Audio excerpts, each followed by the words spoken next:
Eh bien bonjour à tous, on se retrouve pour un nouveau point météo en ce samedi 30 décembre 2023.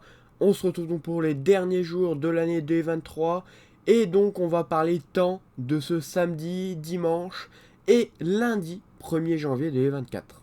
Donc on devrait retrouver un temps pour ces 3 prochains jours et donc pour les derniers jours de l'année 2024, un temps perturbé, comme vous l'avez vu dans mon dernier point météo, mais aujourd'hui on va faire un point complet sur le fort coup de vent Henk qui va concerner notre pays, donc dès ce soir et cette nuit jusqu'à lundi 9 h.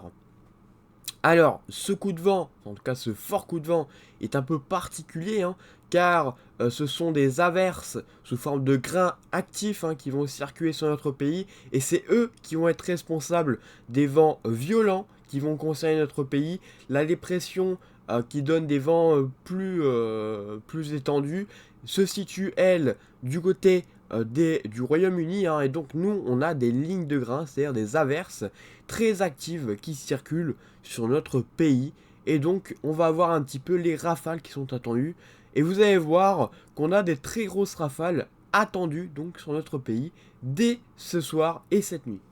Donc déjà, pour vous faire voir un petit peu où elles se situent, on va aller voir un petit peu au niveau des centres d'action, et on va aller voir où elles se situent, et donc elles se situent, comme vous voyez, avec un cœur dépressionnaire sur le Royaume-Uni, avec une dépression assez creuse d'ailleurs, 1080, 980 pardon.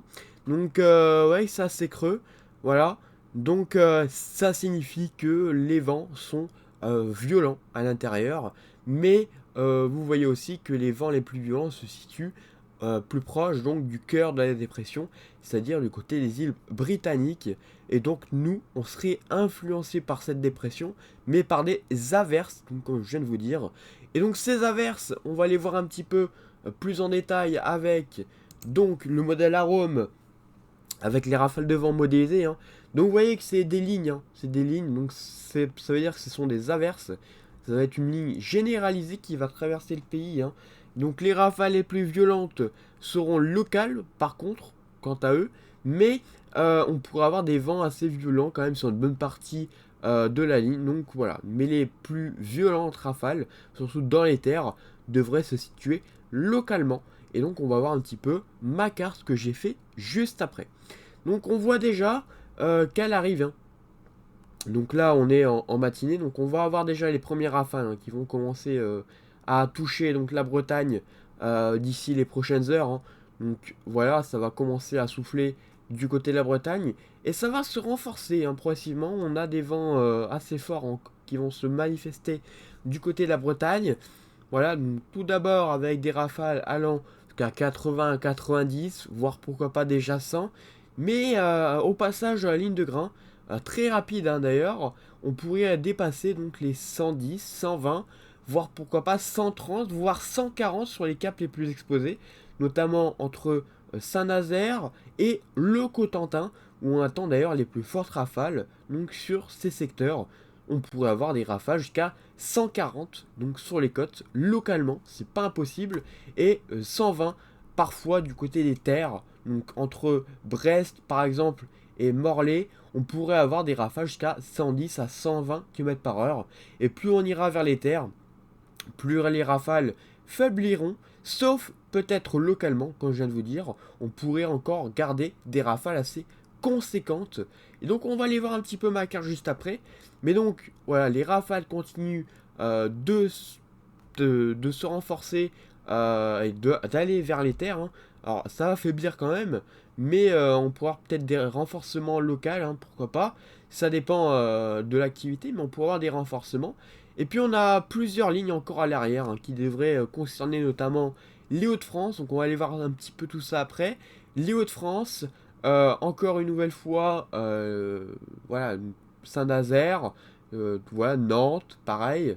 Et ensuite, le Cotentin, évidemment. Et donc, on voit qu'on a encore des lignes qui se forment, un peu plus violentes parfois même. Donc, dans la journée de dimanche, donc voilà, vers 6 h du matin, donc là. Mais ça va durer encore jusqu'à une bonne partie de la journée et jusque même la soirée et la nuit, donc de dimanche à lundi, avec lundi encore des rafales qui concerneront les Hauts-de-France. Et d'ailleurs, ces grains seront accompagnés de coups de tonnerre. On attend vraiment des averses actives. On aurait notamment voilà, de fortes pluies à l'intérieur. Donc on voit hein, au max ici 143 km/h donc sous les lignes.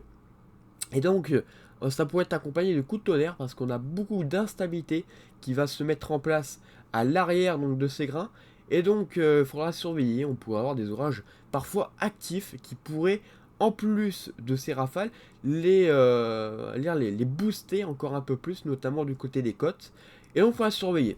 Donc si on va voir un petit peu du côté du modèle arôme par météo ciel, on voit hein, ces averses arriver progressivement, hein, très rapidement et sous une belle ligne généralisée depuis la Bretagne et en allant du côté notamment de la région parisienne, des régions centre et des Hauts-de-France ainsi que de la Normandie.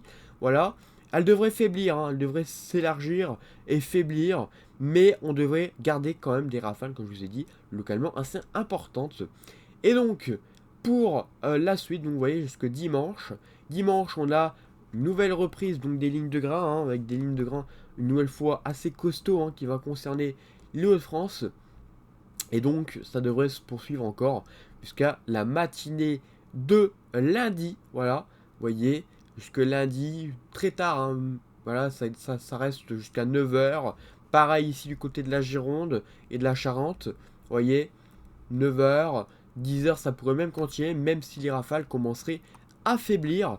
Mais donc voilà, on attend également, comme je vous ai dit, un temps instable, avec la possibilité, notamment dimanche, hein, on pourrait avoir donc des orages qui se manifesteraient, donc de la Bretagne, en passant par la Normandie, le Cotentin, et en allant du côté des Hauts-de-France, hein, avec beaucoup donc d'instabilité. On pourrait avoir des orages, pourquoi pas modérés, voire localement forts quand même, possiblement du côté de la Bretagne et du Cotentin. On surveillera, ça pourrait notamment booster les rafales, comme je vous ai dit.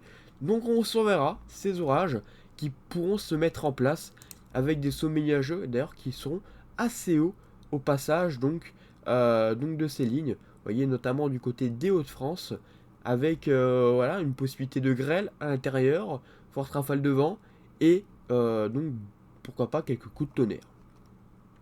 Donc si on passe un petit peu, alors je vais regarder vite fait les paramètres notamment des vents verticaux, parce que du coup avec toute cette instabilité, on n'est pas à l'abri d'une possibilité de phénomène tourbillonnaire, peut-être pas de tornade, mais on peut apercevoir peut-être à l'arrière notamment donc de la ligne de grain, pourquoi pas des phénomènes tourbillonnaires qui pourront peut-être aboutir localement peut-être à une tornade, hein, mais vraiment très faible, mais voilà, quand même, le risque n'est pas zéro actuellement, notamment pour jouer dimanche.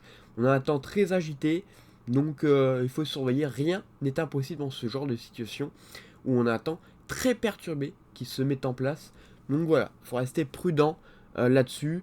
Au niveau des inondations, on risque d'en avoir aussi hein, entre dimanche et les jours d'après d'ailleurs, hein, avec de nombreuses pics qui vont circuler sur notre pays. Ça va faire gonfler une nouvelle fois les cours d'eau. Et donc on pourra avoir des débordements locaux, voire même pourquoi pas généralisés au fur et à mesure de la semaine prochaine. Donc la semaine prochaine, on sera la première semaine en tout cas de l'année 2024. Et donc pour terminer, on va terminer sur la carte que j'ai réalisée.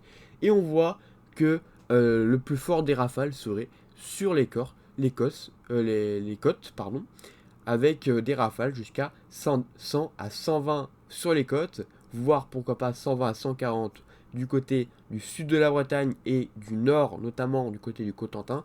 On n'exclut pas également la possibilité, pourquoi pas du côté de Brest, mais voilà, les zones privilégiées sont le Cotentin avec des violentes rafales de vent, puis lundi, ça irait du côté des Hauts-de-France avec des rafales possibles entre 85 et 100 km/h possibles. Voilà. Ben écoutez, merci d'avoir suivi ce point et on se retrouve donc bientôt pour un nouveau point météo.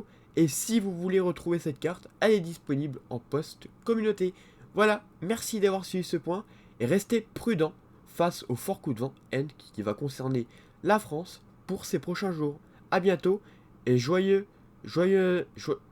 bonne année 2024. Voilà, à bientôt.